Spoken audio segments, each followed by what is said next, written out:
First step I'm going to do is start clearing out some of these big flat rocks. I got to get the base ready in order to build my next project.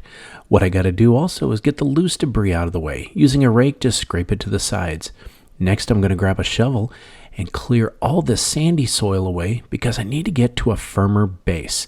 All I got to do is just set it to the side, just dig down a tiny bit. If you need to put gravel down, go ahead, but it was pretty hard when I got down there. Next step is to take a small 2x4 and screed the area. Just go back and forth. That helps level the soil.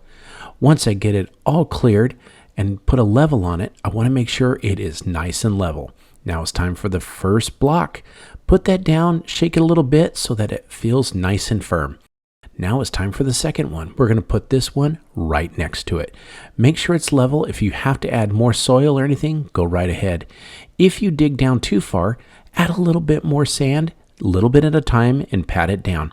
Now this one is going to be a little different. You see how that one sticks out? We're going to actually keep doing this up and down as we go. This is your project. You can make it as big as you want. Once you get that base done, put that 2x4 across and make sure it's level. A perfect, nice base is going to make the rest of this project go good. Now it's time for some construction adhesive. We don't want to put too much on. We just need to make sure those bricks don't slide and break and fall whenever we put them together. So just put it down. It'll hold it nice and even. Next time we're going to do this, we're going to put a brick on, but we're going to let this block hang over just a little bit, and I'll show you why later. So when we put it on, we're going to put some more adhesive down and keep working our way. Once we get the adhesive down, we can put the second block on. As you can see, this one is also sticking over. We're going to let that do it, and then you put one on top and that'll hold it in place. Remember to keep putting adhesive as you go. One tube did this whole project.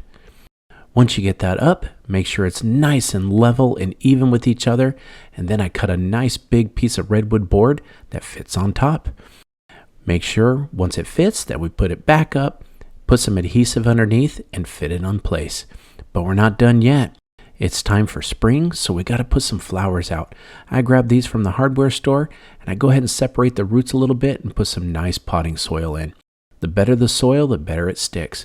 Now, these pots will slide right down in and take the form of the cavity that we're putting them in.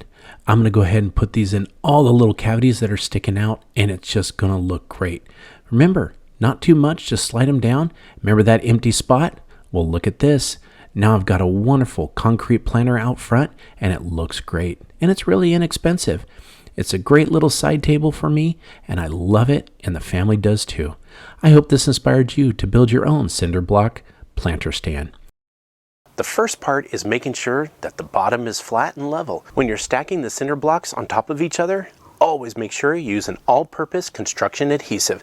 It's going to hold the blocks together so there's no slippage or having them fall apart. On a project like this, you're always going to want to make sure you're wearing gloves. Cinder blocks can really rough up your hands, and you want to make sure they're protected. When using cinder block, always know that they are heavy. If you need to grab somebody to help you out, don't hesitate to do so, especially as you're stacking. Sometimes you might need to move one of the cinder blocks out of the way in order to put extra gravel or sand underneath to make sure it's level. You're going to lay and stack 4 of these cinder blocks together. You're going to do this for both sides.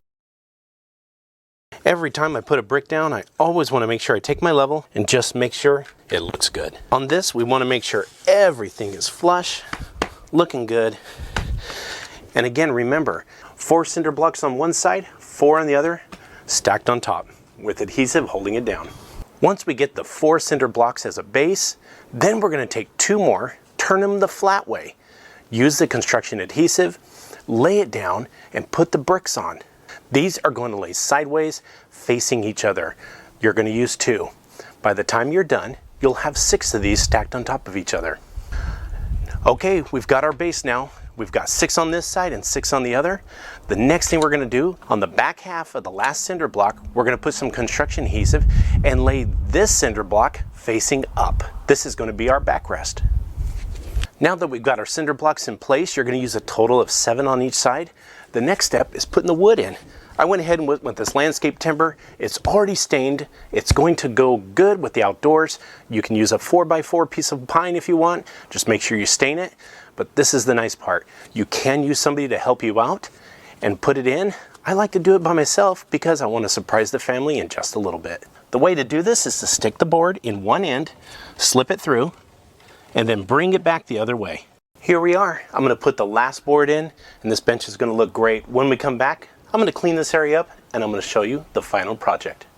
And here it is, our final project. I think it just turned out great. I literally built this thing for less than $60, and it just makes a wonderful addition to the front of our house. So this cinder block I had left over from a previous project. I also had all this broken glass that I've been saving in this bucket. So I began by taking my broken down pieces and laying them on top of the flat surface of my cinder block in a pattern that I thought was pleasing. I then also had the idea to incorporate these letters. I picked these up super cheap for like $2.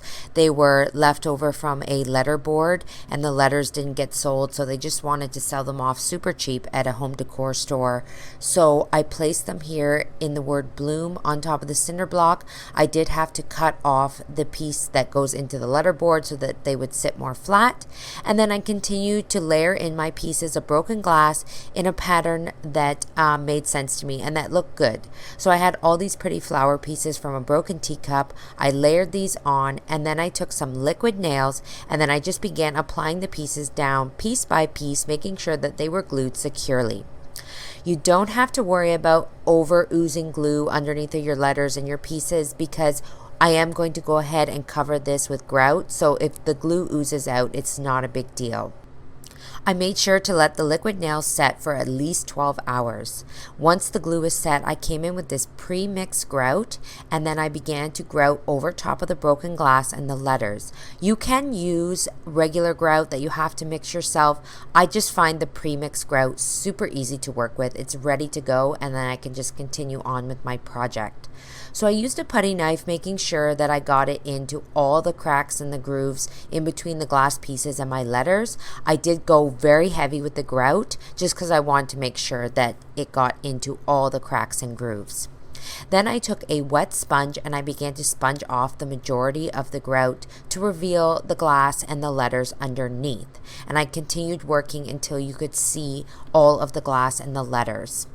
I made sure to scrape around the sides as well to make sure that no grout was overhanging in a messy look. Once I had done this and applied it all and made sure that it was clean and ready to go, I let this set for at least a day and a half. Then once it was done, I could go ahead and place it in my garden and set it up with some cute, adorable plants. So here is my finished cinder block. I think this is such a creative project. I am so happy with how it turned out. And the beauty of this project is you can take this idea and do whatever you like with it. I really hope that you enjoyed this one. Thanks so much for tuning into Home Talk, and we'll see you on another video.